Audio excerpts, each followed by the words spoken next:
YouTube, a P bass. And no, I've not got bigger. Look at the size of this thing compared to. There's a P bass on the wall right there, so you can go. Like, wow.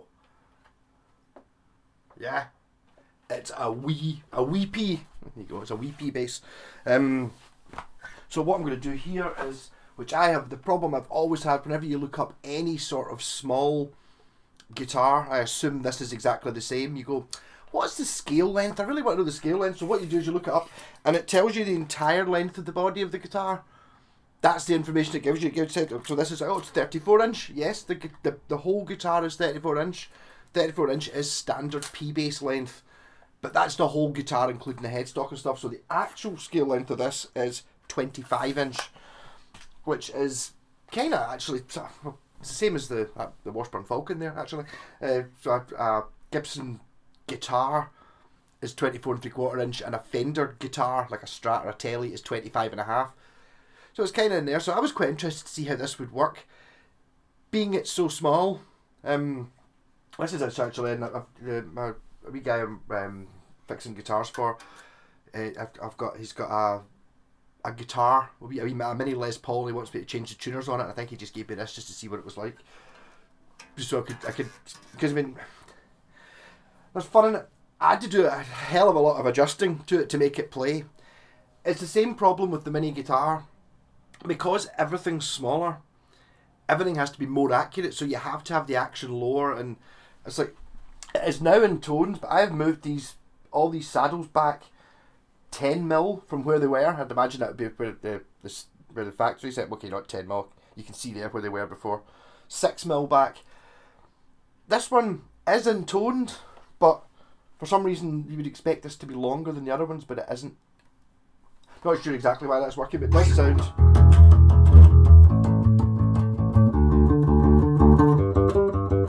It's now intoned, which it wasn't before. It was miles out. It was almost a whole note out. So now when you start, it now should sound.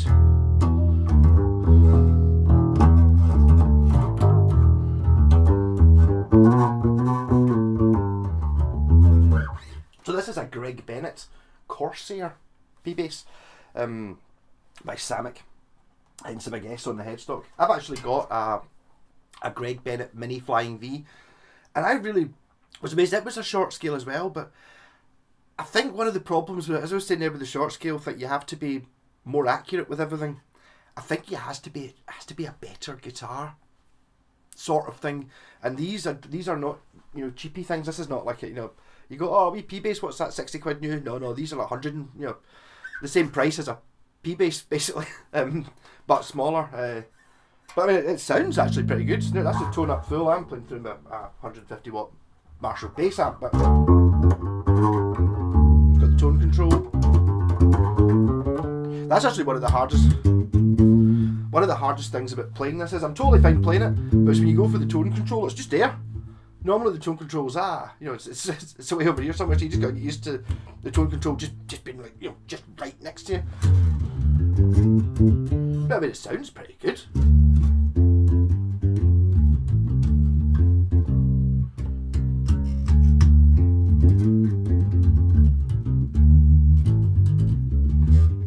I think this is even smaller than the.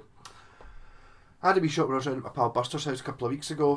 He's got the Jackson Minion and the Squire Mini P-Bass. I think they're even more mini than this, although I can't remember what I can't remember exactly, but this might feel smaller because it's got the two-a-side headstock. Because obviously if you put like a standard Fendery style headstock on it, you've got 4 tuners on one side, so the headstock has to be this long to take 1, 2, 3, 4 tuners. So this one's stumpier because it's stuck down. I actually do really like this headstock design.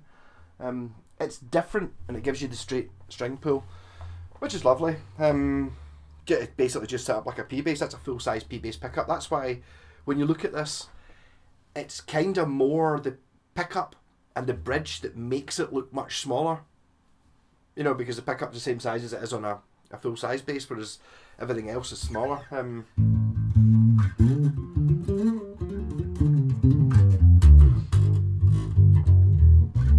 Actually, Liam, the guy who owns this, he gave me, he's like, yeah, just if you just sort of set it up and you give me a set of strings, I'm looking at it and going, these strings are fine. You don't want to change. Don't change bass strings, man. You know, it's not like a guitar. Geezer Butler changed his bass strings for every single album back in the 70s, and he did a world tour in the middle, you know, and it's like for we're doing another album, going to do Master of Reality, right? I better buy a new set of strings for that. So that's I mean, these ones are totally fine. They kind of feel new anyway. They might actually even be roto sounds because they've got the red bits on the end. We're kind of at the right extreme of how far these can go. The wee red stringy thread bit on it is actually going over the saddle. It's not making a difference to the sound. Okay, that's with the tone down. It sounds dead my foot.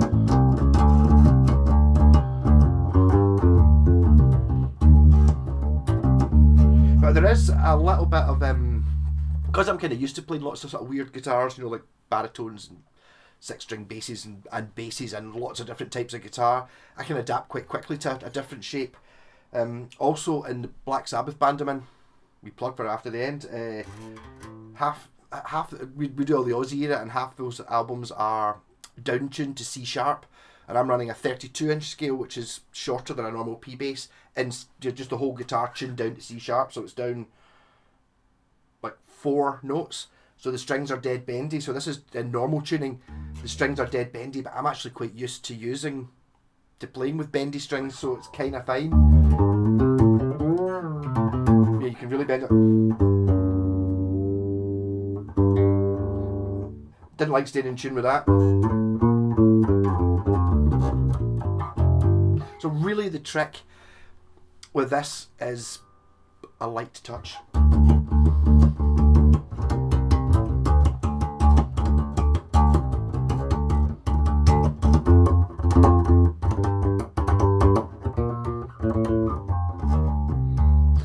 That's probably the same for the electric guitars as well. So ultimately, yes, it does actually work. I was kind of skeptical, but when you see these, you know, the wee, what are they called? You know, the wee guitar you get that's got the speaker built into it. I've actually got one through there that I haven't even bothered touching yet. You know, it's a kid's guitar. Okay, yeah, a kid wants to play the guitar. He's only, you know, only this height, so you buy them a mini one. So they don't actually work in normal tuning with normal strings. The way I found out round that was to put 12 gauge strings on it, so like really heavy duty strings. And because the scale length's so short, they've actually got enough tension to stay in tune. But if you're running like at the wee 20-inch scale or the 19-inch scale, I don't know if that camera's blinking in to reset it. No, you can just suffer for this video. Yeah, so normal strings, they just never, it cannot take 10s or 9s or something like that, because you tune it and then you play one chord and it's out of tune, and then you tune it and you spend the whole time tuning it and adjusting it. And I remember trying to do it with one of those things before, and I had the bridge off, and I had it, you know, unbolted the bridge and moved it back 2 inches and put it on, trying to get it to work. And the way to get around that is you tune the thing up to A, or you put heavy strings on it. But still, there is a little bit of an adapting involved in how to play it. I mean, I can play this.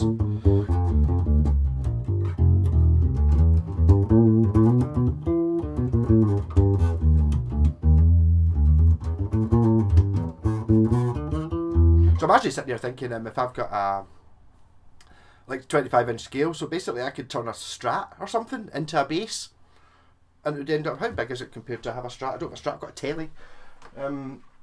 Well, obviously, look, how much smaller is it actually than a telly? It's a little bit. It looks like this is much closer to the body and stuff like that. I'm just looking at lengthwise. So if this can handle at 25, actually, a Strat and a telly would have half an inch more normal than this. This is a 25-inch. So you can possibly just put bass strings, well, plug up the tuners, put 4 bass tuners on it, and a bass bridge. It's possible you could make a bass that's short. I mean, I did one of the Buccalo bass, which was a 30-inch bass that I just put guitar strings on it, 4 of them, and it worked really well.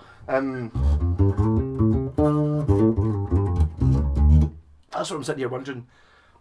If you just put guitar strings in this, no, they're really short. No, that can't work. I bet they would be an octave up. That's what would be different, yeah. So this is the same octave as a bass. I mean, it's playable.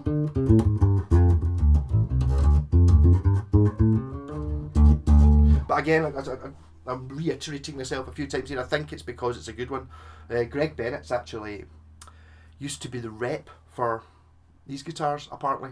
Guy I'm talking to, Billy Rankin, who was in Nazareth, is a Scottish guitar god, I suppose. Maybe a minor deity rather than a god. He said it was Gregg Bennet was kind of one of the reasons that he was using Washburn, because the guy was really cool. He really liked the guy. I think he died a couple of years ago, and it was obviously, I think he mentioned he was just so enthusiastic about the guitars that you kind of get caught up with the enthusiasm. He was really into it, really excited by them. So that's why he's obviously doing his own thing. He's got, like, I don't know, I'd imagine Indonesian factory. S112. I was going to say S means it's made by Samick. It's got Samick written in the headstock, so obviously it's made by Samick. But the old design thing. So I think if you find that the Gregg Bennet guitars are... He's a Trev Wilkinson type guy. Or is it Alan Entwistle as well? Where you get these guitars that are made in the same factory. But it's just, I know they've been a little bit more... You've had someone who's really been really enthusiastic about it. I suppose somebody like me who's chosen the things that it needs to have this, it needs to do this, and we design tweaks to make it work. It's like, rather than, I think there's an awful lot of companies that's like, well, I just put a mini P bass, yeah, it's up here, yeah, well, it doesn't really work. That doesn't matter. Kids will buy it for Christmas, it's fine. It's fine. It's like, no, you want one that you can actually learn to play.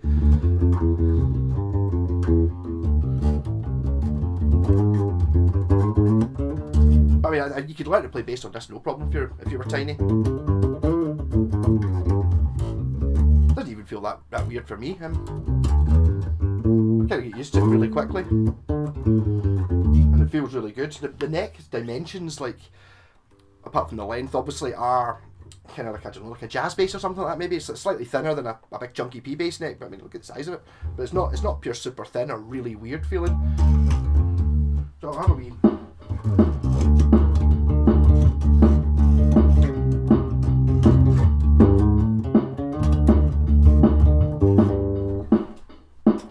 I knocked that out of tune. There we go. I mean,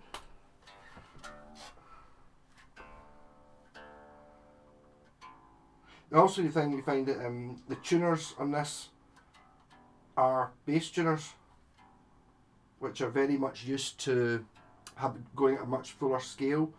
So you find that, see, if you turning them, what you would normally in a normal bass, you go, oh, turn it up a note, whoop. On this, it's like pure wee tiny movements, because it, if you just went boom, it just goes right down an octave sort of thing. So they're really, you kind of want higher geared ones, but I mean, it works.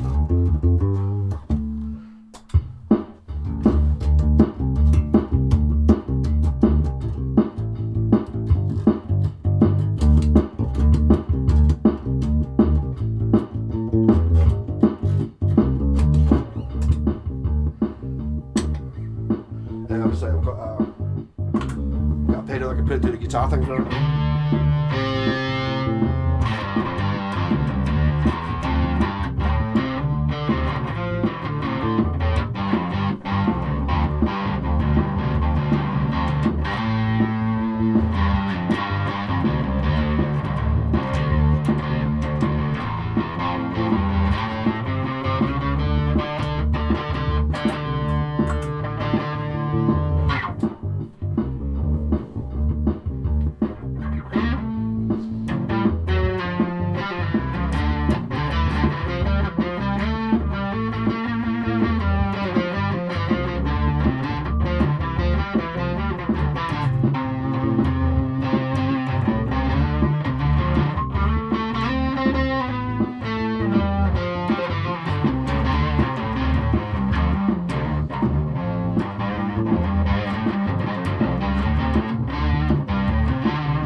So, ultimately, do I recommend it? Well, if you're buying it for a kid or something like that, probably, yeah. Or if you're a traveller, you know, and you've got access to an amp. But well, you could play. It's the sort of thing you could, if you're like a truck driver and you like playing the bass. I mean, get one of these things. You know, you can stick into your phone or thing. You know, like so you can Bluetooth into the stereo of your car or something like that. I'm sure it would sound fine.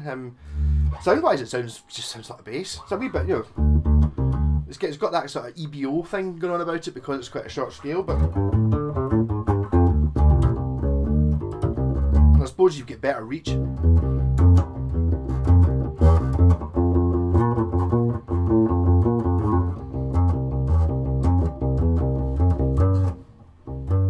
pretty sure you can't reach 1, 2, 3, 4, 5, 6 frets on a normal bass. Okay, you can't do it.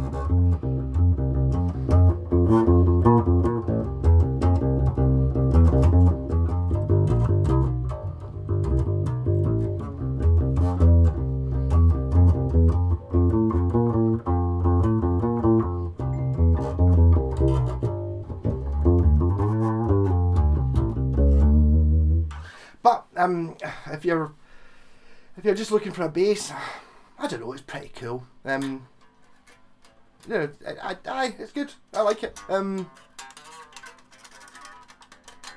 don't know about the thing is that I don't know if it was cheaper than a normal P bass, I would maybe recommend it a bit more.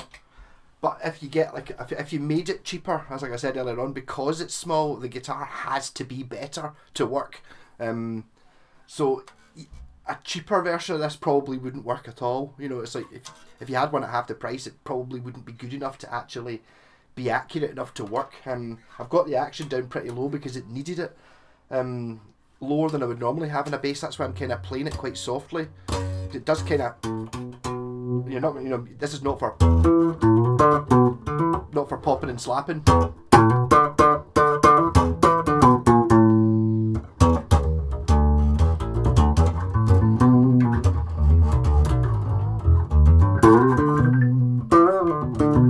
Cool. Rock on. Catch you later.